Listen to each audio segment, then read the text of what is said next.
That happened 10 years ago. Can you believe it? It's hard to believe, but it's true. 10 years ago. And we'll also hear shortly from a young woman who was working and learning in Russia.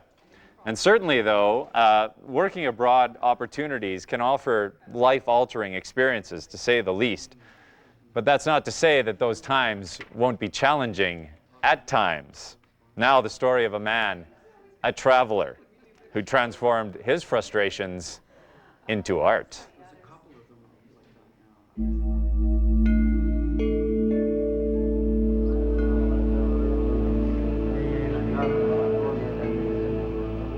In 1988,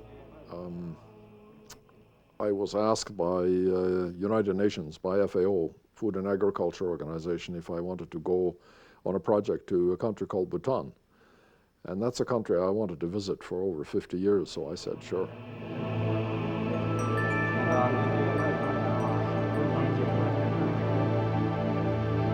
Bhutan is a country where the monk body has as much authority, if not more, authority than the secular people, so that the result is that you find there are many things that you really can't do. For instance, the soil is holy over there, so you can't go on and scarify the ground and plant new seedlings because you can't disturb the soil. These are things that you learn to accommodate to, and some of them are really frustrating.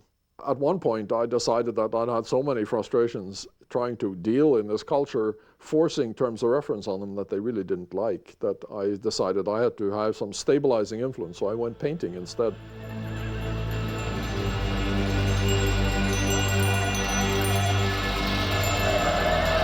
I've always been interested in meditation, so here was an exercise of meditating on something that was a very temporary, what's more temporary than a flower? And so I would sit down and I would concentrate on this painting, and so I would remove myself completely from the stresses and the challenges of the rest of the day, and I spent almost all my weekends painting. This way I met people at a plane that I could never have met them any other way. They came to look at what I was doing, they would comment on what I was painting, they would try to improve my painting by adding strokes of their own. They looked through my pack sack when I was painting. They looked up my nose to see what kind of hairs were growing in my nose. They did all sorts of strange things. It was really quite wonderful.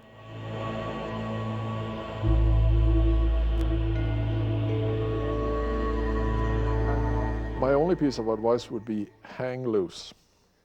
You have no idea what you're going to hit. Your terms of reference may have nothing to do with what you're expected to do. And it's a surprise package from one end to the other.